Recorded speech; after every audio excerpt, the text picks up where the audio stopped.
There are secrets so deep that for centuries they have been hidden beneath layers of history and doctrine, waiting for the right moment to emerge. Imagine a knowledge that was subtly erased from sacred texts, an ancient teaching that may once have been an essential part of early Christianity, but was suppressed, buried under decrees and councils. What if I told you that reincarnation, the idea that the soul does not live only once but returns across many lifetimes, may have once inhabited the very pages of the Bible itself? On today's journey, we will traverse the shadows of history, revisit ancient texts, and probe the decisions that shaped Christian thought. Could it be that such a profound truth, one that resonates across cultures and spiritual traditions, was deliberately silenced? Could it be that the Church, in its effort to centralize power and control over salvation, shut the door on a teaching that promised freedom, hope, and infinite chances for the human spirit to grow? To understand how reincarnation could ever have been connected to Christianity, we must first step back in time. Long before Christ walked the earth, civilizations had already carved the story of rebirth into their spiritual DNA. In Egypt, where stone pyramids rise like eternal guardians of the ages, priests spoke of death not as an ending but as a crossing. In the Book of the Dead, they described the soul's voyage, judged, tested, and reborn, destined to re-enter the physical world until balance and truth were achieved. To them, life was a spiral of return, each existence a step closer to harmony with the eternal order. Meanwhile, in India, sages recorded the rhythm of samsara, the endless cycle of birth, death, and rebirth. In their vision, each action, karma, stamped the future, guiding where and how the soul would return. This was not despair, but liberation, the promise that even mistakes carried within them the possibility of redemption, that the soul was never trapped forever in failure but always offered another chance to awaken. The ultimate goal was moksha, to step out of the wheel and merge with the infinite. In Greece, Pythagoras, the philosopher mystic whose name still echoes through mathematics, told his followers that the soul was immortal, reborn again and again as it sought purification. Each life, he said, was a rung on the ladder of divine ascent, polishing the soul like a gem until perfection shone through. Plato, too, spoke of this mystery. In his dialogues, he describes souls that ascend to higher realms or descend back to earth, their journey shaped by the lessons they have yet to learn. For these thinkers, reincarnation was not fantasy. It was the logic of a universe imbued with justice and order. Across continents, across centuries, the theme was the same. The soul was eternal, and life was never confined to a single heartbeat of time. Against this vast backdrop, one question begins to surface. If reincarnation was so deeply rooted in human spirituality, what happened in Christianity? Did it ever truly belong to the faith? And if so, how and why was it removed? The truth is that early Christianity looked nothing like the fixed institution we know today. In the first centuries after Jesus, believers gathered in scattered communities. There was no official Bible yet, no rigid creed binding everyone together. Instead, there was searching, questioning, and interpreting. People longed to understand what Christ's message meant, not just for their present lives, but for the eternal destiny of the soul. Among those seekers, one voice rose above the rest. Origen of Alexandria. A theologian and mystic, Origen dared to weave together the wisdom of Egypt, Greece, and the Middle East with the words of Christ. His vision of the soul was bold, eternal, uncreated, and destined to return through countless lifetimes, each one offering another chance to refine itself and grow closer to God. He wrote, "Every soul comes into this world strengthened by the victories or weakened by the defeats of previous lives." For him, reincarnation was not punishment, it was grace. It was God's way of ensuring no soul was lost, only transformed. until all would finally return to the source of eternal love. This teaching, however, carried dangerous implications.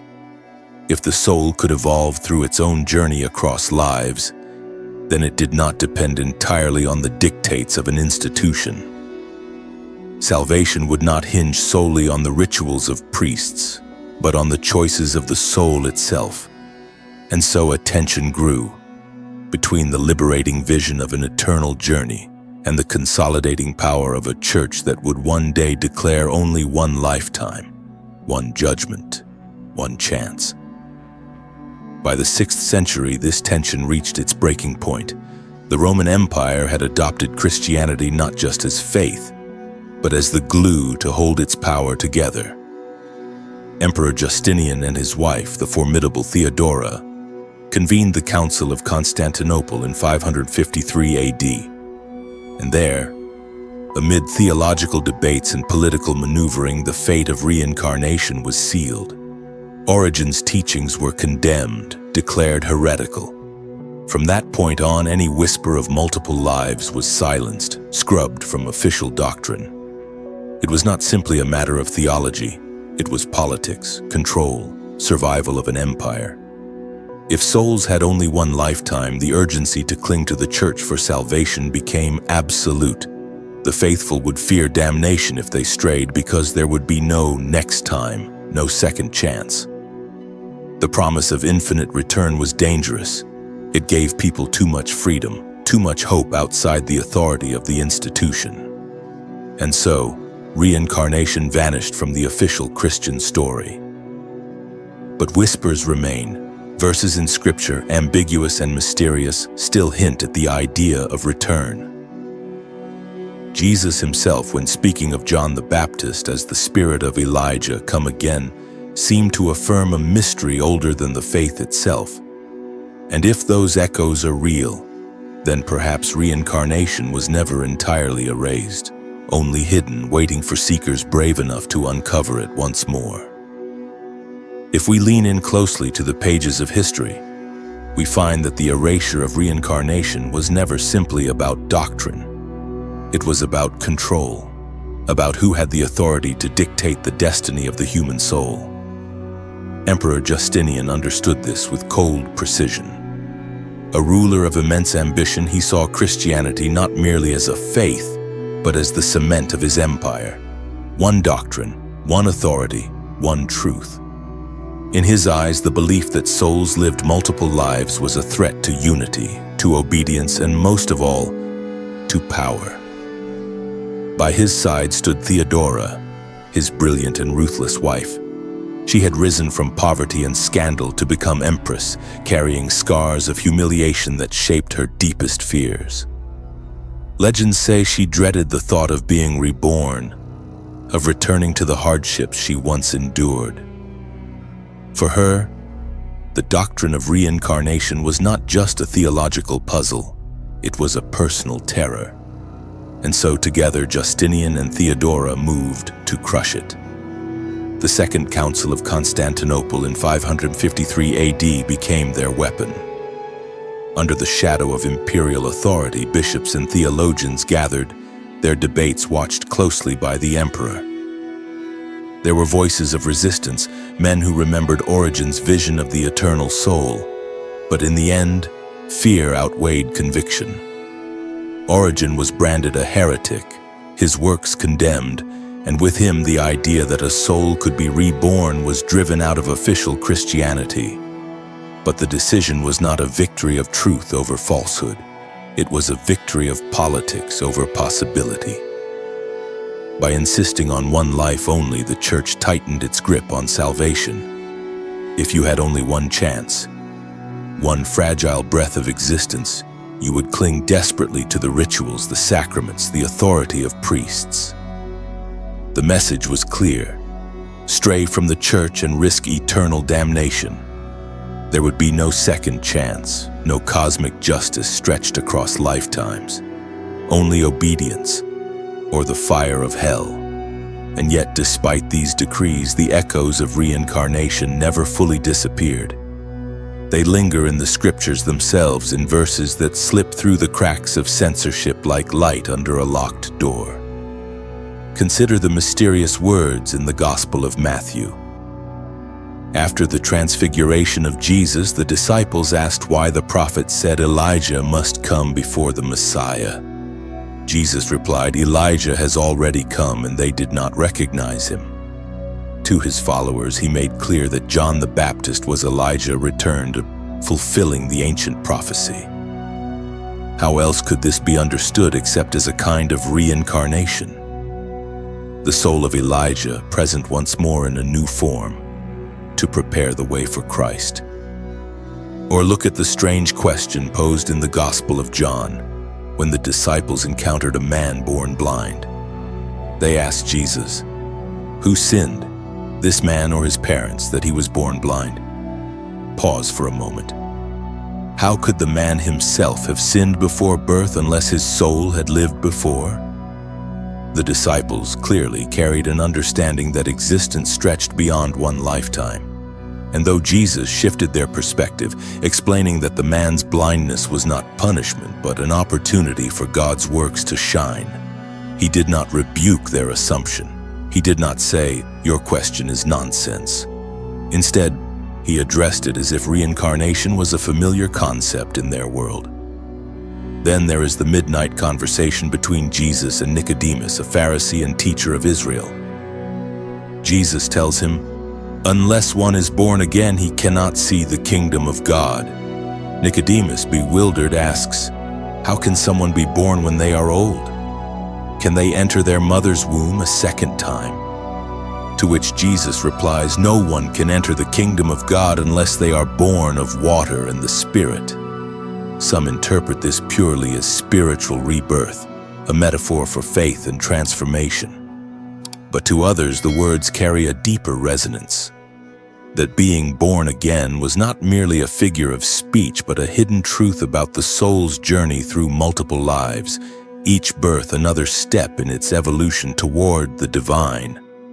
These verses, scattered yet striking, suggest that the earliest Christians did not consider reincarnation an alien idea. Rather, it was part of the spiritual vocabulary of their time, woven into their worldview as naturally as belief in angels or resurrection. What later councils erased with their ink and decrees, the scriptures still whisper through their lines. And perhaps this is why the teaching could never be fully killed. Because reincarnation was not just Christian, it was universal. It echoed across Egypt, India, Greece, and countless other traditions. It answered questions that one lifetime alone could not. Why do some suffer from birth while others live in ease? Why does injustice prevail if there is no chance for the soul to balance the scales beyond this short life? Reincarnation offered a vision of cosmic fairness, that the soul is not trapped by a single fate but allowed to continue its learning again and again until it finds peace. But the church chose fear over freedom. Imagine the difference. In one version of Christianity, you have only a single fragile life. One mistake could damn you forever. The weight of eternity presses down upon every action. In another version, life is a school where lessons repeat until mastered. Failure is not the end, but an invitation to try again. Which of these would inspire greater freedom, greater courage? Which would threaten the grip of a church demanding unquestioned obedience? And so, reincarnation was exiled but never entirely erased. Across the centuries, mystics continued to sense it, scholars continued to find hints of it, and seekers felt its resonance in their own souls. Even in silence, the idea lived on, waiting perhaps for the world to be ready once more. For centuries, the official church silenced the teaching of multiple lives, but silence is not the same as absence. Like an ember hidden beneath ash, the idea of reincarnation continued to glow, faint but unextinguished, waiting for a breath of air to reignite the flame. And when the West finally turned its gaze outward, encountering the wisdom of the East, that ember roared back into fire. By the 19th century, explorers, missionaries, and scholars began to translate the ancient texts of India and beyond. Suddenly, Western minds were confronted with the profound philosophies of Hinduism and Buddhism, traditions where reincarnation was not a heresy, but the beating heart of spiritual understanding. In the Bhagavad Gita, the soul is described as eternal, shedding bodies the way one changes garments untouched by death. In Buddhism, the endless cycle of rebirth is driven by desire and ignorance, broken only through enlightenment. These teachings were not abstract. They were lived, practiced, embodied by millions for millennia. To a Western world suffocating under rigid dogma, this vision was intoxicating. Instead of eternal hellfire or instant heaven, here was a spiritual map that allowed for growth, compassion, and hope beyond one fragile lifetime. Philosophers like Arthur Schopenhauer and later writers such as W.B. Yeats were captivated. They saw in reincarnation not just an exotic idea, but a profound answer to the questions that Christianity had left unresolved. In the 20th century, this fascination deepened. Thinkers like Alan Watts translated Eastern spirituality into language Western audiences could grasp, weaving reincarnation into the growing counterculture. Spiritual leaders such as the Dalai Lama embodied it, not as theory but as lived reality, recognized across successive incarnations. Teachers like Swami Vivekananda carried the ancient wisdom of India across oceans, proclaiming that the soul is deathless and that each life is simply one chapter in an eternal book. But reincarnation did not only return through philosophy or religion. It found its way into the very heart of science, or at least into science's boldest fringes. Dr. Ian Stevenson, a psychiatrist at the University of Virginia, devoted decades to the study of children who claimed to remember past lives. With meticulous care, he investigated thousands of cases across cultures. Children who spoke languages they had never learned. Children who recounted names, places, and details of lives long ended, only for those details to be verified. It was not mere fantasy. His research carried weight, documented in volumes of evidence.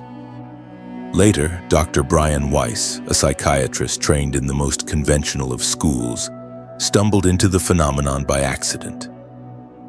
In therapy, patients under hypnosis began to recount vivid scenes from times and places they had never known. These memories, whether literal or symbolic, were not trivial. They carried the power to heal, unraveling traumas and phobias rooted not in the present life, but in another existence altogether. Weiss became a pioneer of past life regression, suggesting that exploring these memories could release deep wounds and open paths to wholeness. Through this, reincarnation stepped out of the realm of speculation and became a tool, an instrument of healing, transformation, and psychological discovery. It was no longer just a question of what happens after death, but how the echoes of forgotten lives still shape the soul we carry today. And in that shift, the old teaching revealed its true power. Because reincarnation is not merely about endless cycles. It is about responsibility, about interconnectedness, about understanding that our choices ripple forward beyond a single lifetime. Karma is not punishment.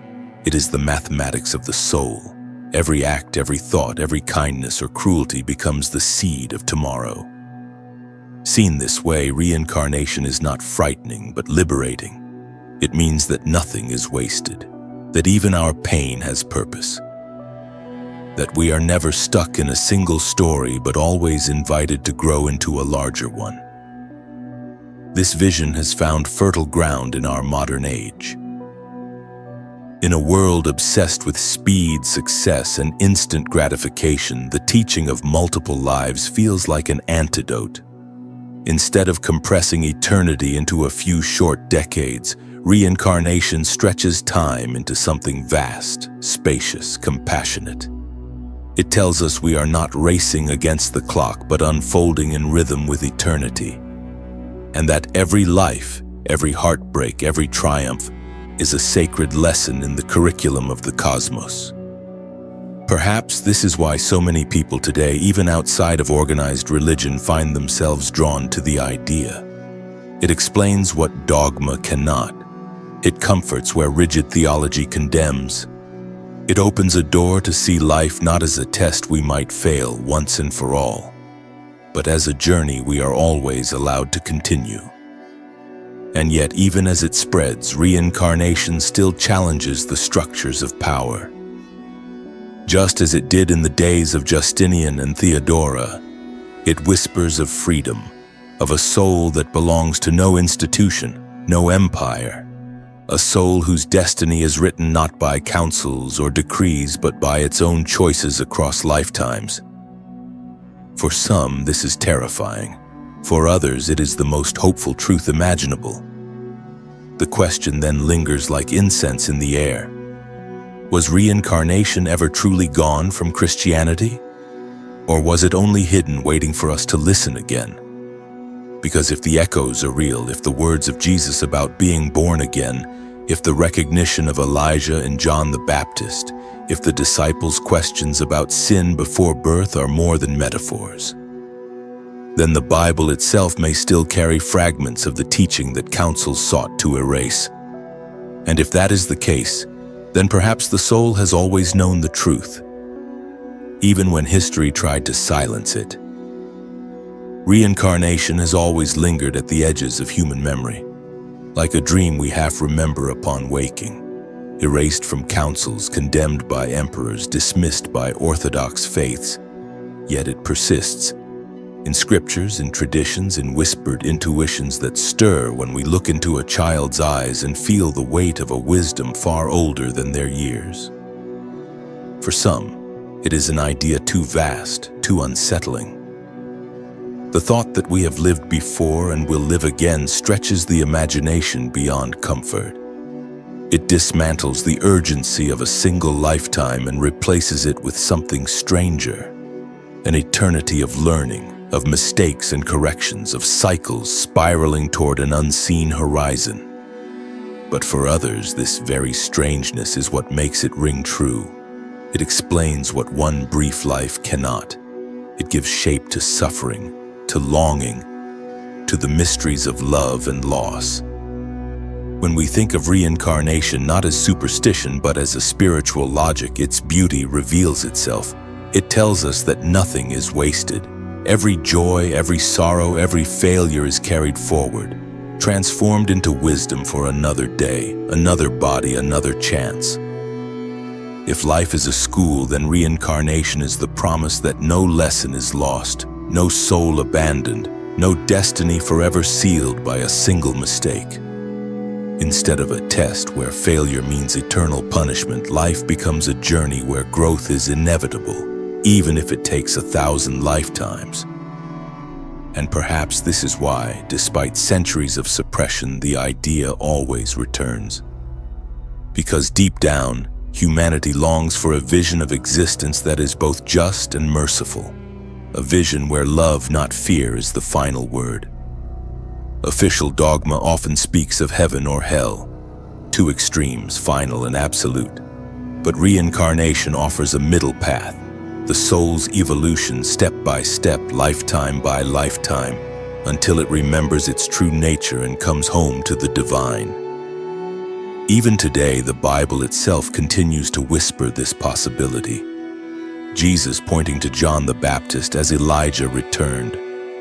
The disciples asking whether a man's blindness could be explained by sins from before birth. The mystery of being born again spoken to Nicodemus in the stillness of night. None of these are explicit declarations, but taken together they form a pattern like fragments of an ancient mosaic. A pattern that suggests the early followers of Christ may have seen the soul's journey as far larger than one fragile lifetime. And yet, whether or not reincarnation ever stood as official doctrine, the deeper question remains. What does it mean for us here and now? Because in the end, reincarnation is not simply about what happens after death. It is about how we live today. If we are eternal beings returning again and again, then every action we take matters in ways we cannot even see. Our kindness, our cruelty, our courage, all ripple forward into futures we may one day inherit. Suddenly, morality is not about obeying out of fear, but about choosing love because love is what shapes the destiny of the soul. This is where reincarnation challenges us most deeply. It removes excuses. We cannot dismiss suffering as random, nor can we hide behind the promise of instant salvation. Instead, we are invited to take responsibility and to see ourselves as participants in a cosmic dance that spans centuries, lifetimes, civilizations. It is humbling, but it is also empowering. For if the soul is eternal, then there is always hope, always another chance, always the possibility of transformation. Modern seekers find in this teaching a freedom that dogma often denies. In the noise of a world obsessed with speed and success, reincarnation whispers of patience. It tells us that we are not racing against time, but moving in harmony with it. It teaches us that the soul cannot be measured in decades, but in lifetimes upon lifetimes. And in that vast perspective, our fears begin to shrink. Death is not the end. Failure is not final. Even grief, as sharp as it may feel, is softened by the knowledge that love can find us again in another chapter of the story. Yet perhaps the greatest gift of reincarnation is the reminder that eternity is not elsewhere. It is here. Each moment, each choice, each breath is part of the same eternal journey. Whether we live once or 1,000 times, what matters most is not the number of lives, but the way we live them. Are we moving toward compassion or away from it? Are we growing in wisdom or shrinking in fear? Are we living as though the soul is eternal, or as though this fragile body is all we are? The councils of the past may have buried reincarnation beneath decrees and anathemas, but they could not erase the longing of the human heart for meaning. They could not erase the child who speaks of another family from another time.